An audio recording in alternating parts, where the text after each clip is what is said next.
Finding the good in ourselves began in the previous segment.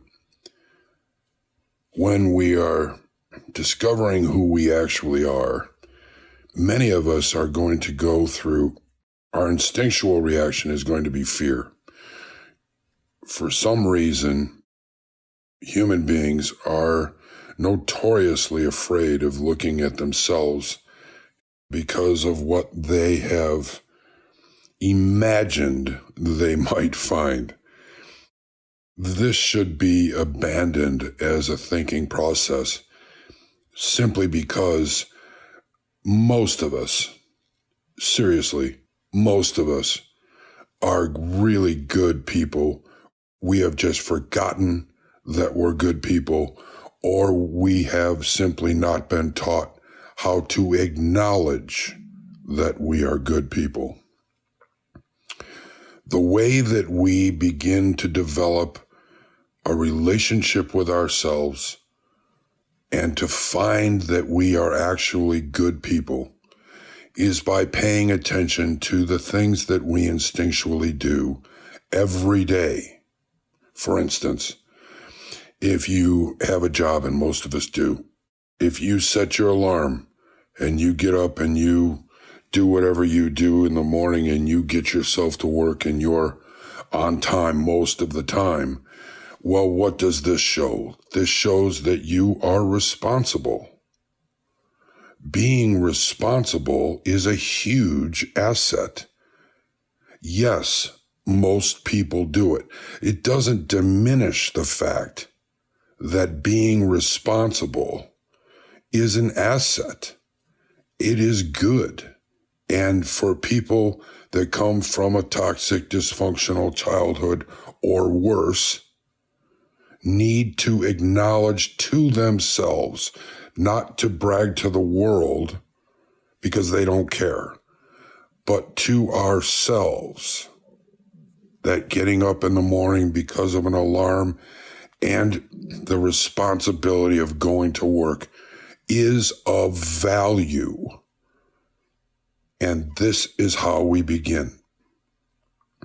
We pay attention to the things that we do that many of us, if not all of us, in America for sure, and I'm sure across the world, do every day. This whole process is about building a relationship with ourselves, learning about who we actually are. In my own life, I spoke in the last segment about how I was practicing being kind. And as a result of practicing being kind, amazingly, I began to be kinder to myself.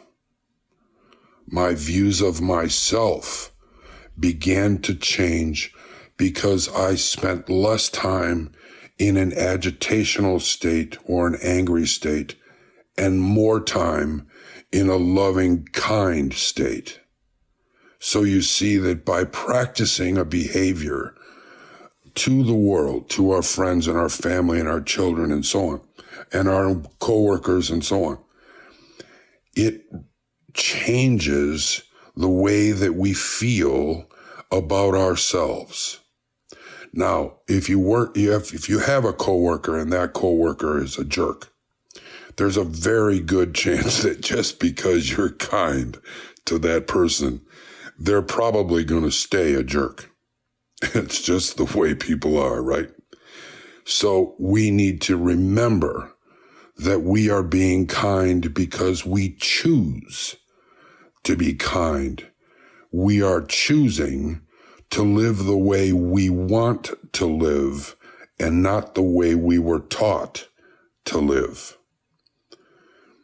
In addition to these changes in behavior, being kind, being loving, being tolerant, for those of us that come from dysfunction and toxicity, we are overwhelmingly aware of the lack of tolerance or compassion in our upbringing. And as a result, what happens? We grow into adults, and guess what? We are intolerant and lack compassion. So by practicing tolerance, even though you might be exploding inside and wanting to tell somebody where to go and how long to stay, we remain calm outwardly.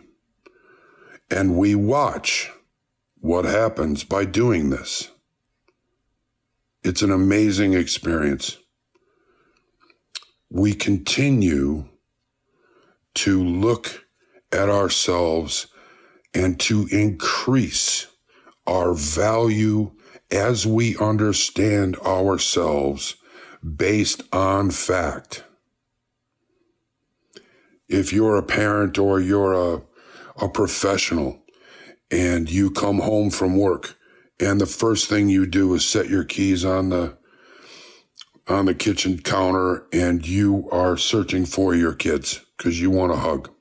This is incredibly value. You have now separated yourself from what you have been taught, and you are doing this instinctually. If you have been taught this and you are now doing it, this is a beautiful thing. This is Keith Kayle.